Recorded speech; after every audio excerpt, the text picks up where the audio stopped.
I, 31 male, have been in a relationship with my girlfriend, 27, for about a year. We cohabitate and have done so for the past 6 months. I blew about $200 a few weeks back ordering some Wagyu steaks. I was looking forward to them coming because I love cooking and have never had a real Wagyu steak before. They arrived on Thursday evening last week and I decided we'd have them for dinner on Friday night. My girlfriend seemed generally uninterested, as she's not much of a steak person, but she said she'd enjoy them with me. On Friday morning before I went to work we had an argument. It was really stupid. She disagreed with me on a project involving the garage and despite the fact that I own the house we live in, kept trying to assert authority over the decisions I made. She then brought up the Wagyu steaks as evidence that I was wasting money on the project and expensive food. I went to work in a bad mood, but I texted her in the afternoon saying I'd like to talk it over a bit when I got home with a cool head. She didn't answer. I left work around 5:30, looking forward to the steaks. But when I walked in the door, there was this horrible smoke smell. My girlfriend greeted, grabbed my hand and led me to the table. She said, "Dinner is served." The steaks were pitch black, completely inedible. Eating them would have been a health hazard. I asked what she was thinking, and she theatrically gasped with her hand over her mouth and then said, "Oh, me?" Now let me get one thing straight here. There is no way she accidentally got those steaks to that condition. Based on our frying pan, she probably turned the heat up as high as it would go, tossed the eggs on without oil or butter, and just let them sit. This was completely intentional. I called her on her lie. She kept being obtuse. She kept using phrases like, "Oh, aren't you happy?" and "Oh, weren't you looking forward to these steaks?" I've never been so disgusted with her. Well, her birthday was on Sunday and I had reservations at a really nice French restaurant for her, her parents and me. I just flat out told her that I was cancelling the reservation. She immediately flipped and said to me that her parents would be super upset, but I didn't care. She grabbed the steaks and threw them in the garbage, where they would go anyway, and then stormed off. Sunday came and went. She didn't say a single word to me, opting to lock herself in another room. Her parents have had complete radio silence. I'm starting to feel bad about my decision, but did I go over the top here? Wow, she is the vengeful type. These people never get better.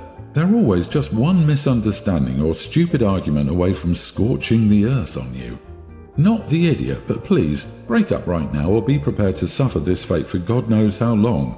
And when you break up with her, be prepared.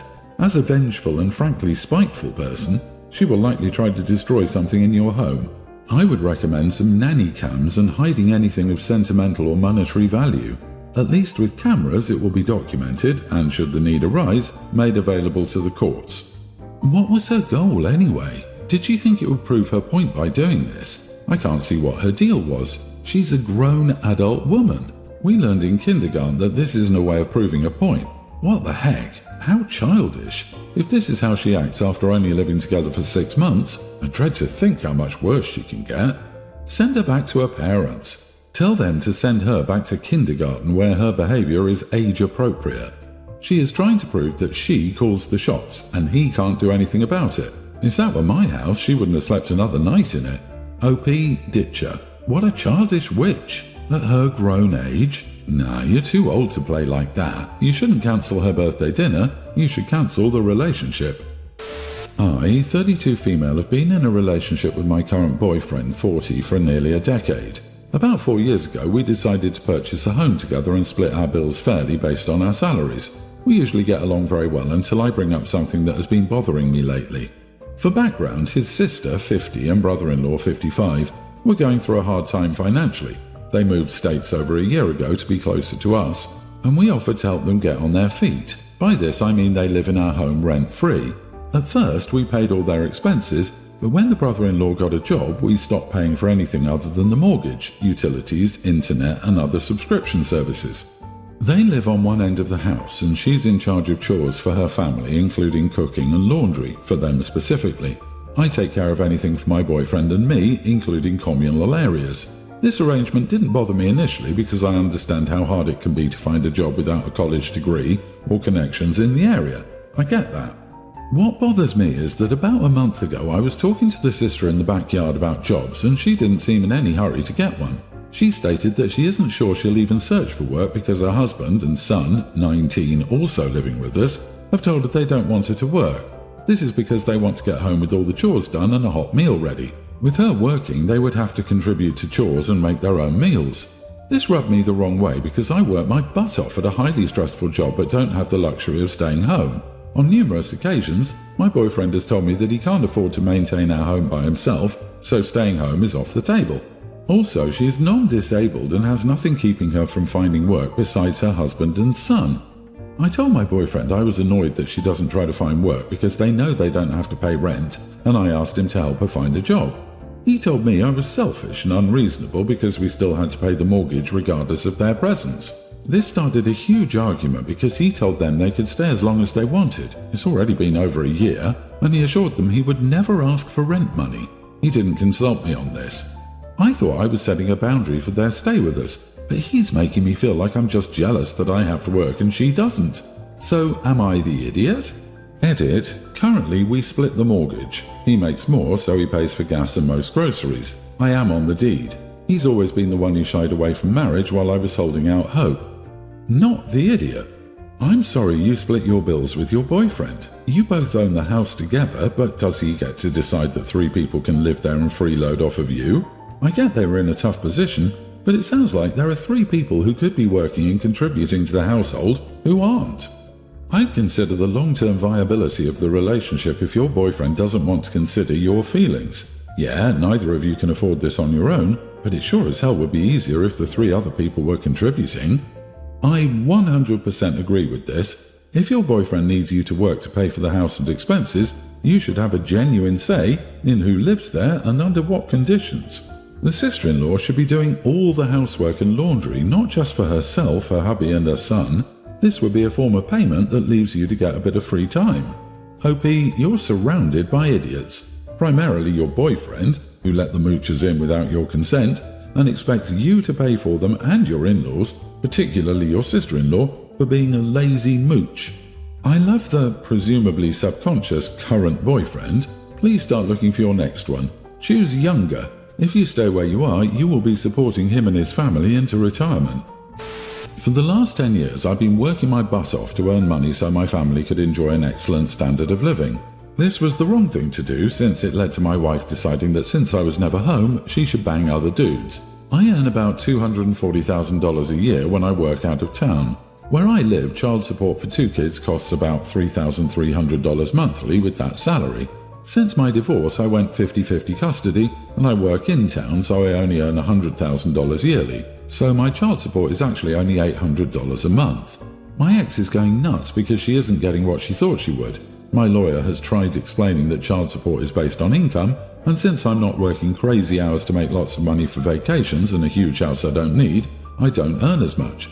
She's telling everyone what an idiot I am for cutting back on my work to deprive my kids. That's BS. I have my kids half the time, and since I cannot be out of town, I earn less. My kids have everything they need. Am I the idiot? Edit, all the extra income was from overtime. I cannot be forced to work overtime. My ex is a teacher. She should work her 2.5 months off in the summer to raise her children's standard of living. Not the idiot. She wanted you to be more present for your kids. You're doing that. Your wife has to deal with the consequences of her actions. OMG, dude, I'm so sorry that she still has hooks in you. Do not feel bad. As a child of parents who were never together, kids should never ever be seen as a source of income. They will feel that. $800 a month is plenty. She needs to step up and get a better job if she wants more money. While you clearly didn't meet your wife's emotional needs, maybe she now understands that your sacrifice was exactly how you showed love. The kids will be fine, and with 50-50 it's a blessing she's getting anything, on top of 50% of your shared assets. I wouldn't believe stories like this are real if I hadn't been through the same thing myself. The number of women out there who think their ex-husband should hand over all their future income and live in a shoebox while funding lavish lifestyles is a lot larger than people think. Thankfully, it varies by state though, the law says otherwise. Suppose for a moment you'd made less money in the marriage to be more present at home. We all know she'd be banging other dudes because her husband doesn't provide for us. Can't win. My ex-wife and I got divorced 2 years ago. We have a teen son with whom we share custody. He spends 1 week with me and 1 with my ex. My girlfriend and her daughter moved in with me at the beginning of this year. My son and her have been getting along better than I could have hoped for, but lately he's been acting dismissive towards her and her daughter. Last week we found out that we'll have a child together. We broke the news to the children today over dinner. Her daughter was excited to have a younger sibling, but my son didn't seem too happy. After dinner I asked if something was bothering him.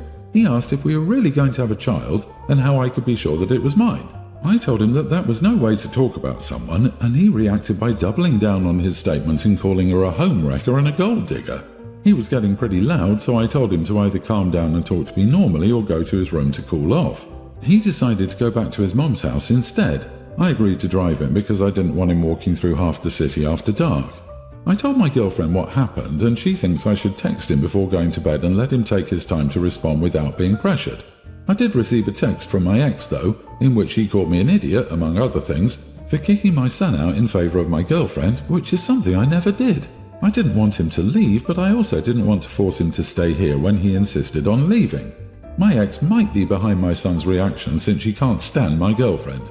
None of the accusations sounded like something my son would say, especially since my girlfriend contributes to rent and groceries because she's an adult who can pay for herself. Edit. My ex and I agreed to get a divorce because we'd grown apart and just weren't happy anymore. Neither of us cheated, and my son knows that. My girlfriend and I met 4 months after my ex and I separated and started dating 2 months later. She didn't meet my son until we were sure our relationship was serious.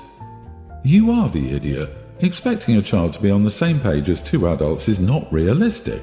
So this info was sprung on him and he didn't have time to process it. First, your ex isn't the reason for his reaction. He's entitled to his feelings. As the parent, you need to work through this with him. This is a lot for a teenager to handle. He's clearly going through a lot. Divorce affects children differently. Having been one of those teenagers myself, he needs counseling. He might be feeling as if you replaced his family with a new one. I don't know the circumstances surrounding the divorce. However, blaming your ex for his negative feelings and what he's going through doesn't solve anything. Also, comparing his reaction to your girlfriend's daughter isn't fair. That's great she's happy. Perhaps her mom gave her a heads up. Perhaps her parents' divorce, if there was one, didn't affect her the same way. Bottom line, your son needs help processing his parents getting a divorce, dad getting a new girlfriend, dad moving in his new girlfriend and her daughter, and dad and new girlfriend getting pregnant. That's a lot. Yeah, dude, you got divorced when he was a young teen and almost immediately got a new family, but now you're having a new kid. Think about how your current child might take that. Did you consider that perhaps he's a teenager and he might feel replaced? You just moved them in and told your son to adjust to it with no support, help, or discussion of how to adapt to these changes. The new baby is just proof to him that you're moving on without him. I have 3 kids. They're all adults with their own lives. My late wife, their mother, passed while they were high school college years. Around 5 years later, I started dating my now wife, Kelly. They've never liked Kelly and they never gave her a chance. They were not happy I was dating and even more unhappy when I was getting married. I've been married to her for about 7 years now. She really hasn't done anything to make them dislike her so much. I bought the house when I was married to my late wife. When she passed, I continued to pay the mortgage. Kelly moved in and sold her old place and basically paid off the rest of the home. We split the other bills now. Anyway, both of our wills give basically everything to each other. I have some sentimental stuff that will go to the kids. The big stuff will go to her, and the same will be true for me if she passes. I was at dinner and the kids asked about my will. I informed them of the plan and they were really upset. This started an argument that the childhood home goes to my wife. They think I'm a huge jerk and believe it should go to them. One commented about kicking her out when they inherited the home, which supports my stance. They think I'm a huge idiot, and I think it's pretty obvious I would leave my wife the house that she helped pay for to her. While no one is entitled to an inheritance, I do think it's crappy to get remarried and then cut your kids from your first marriage out entirely. So I guess this is everyone's the idiot here. Your kids suck for expecting money and for not being nice to Kelly. Still, you suck for cutting them out of the will entirely. It makes me wonder, is part of the reason they don't like Kelly is that they suspected you'd do something like this? Dude, is your wife the same age as your kids? You say your wife helped pay off your mortgage. Just how much did she contribute? Your kids are adults, they were raised in the house, so there shouldn't have been much, if anything, left on the mortgage. I feel like something is being left out of this story. Ultimately, you can do what you like, but your kids can definitely cut you out of their lives over this. You are the idiot. Something similar happened to me, but without my knowledge. Apparently, my father just disinherited us, because providing for his new wife was the right thing to do. Except she didn't need his money. We did. We went into debt just to attend his funeral and she never lifted a finger to help. Years later, with him long gone, I'm still very angry about this. Please don't do that to your children. This will only make them hate your current wife more and now you. I'm so hurt for them. Please try to be a better person for your children.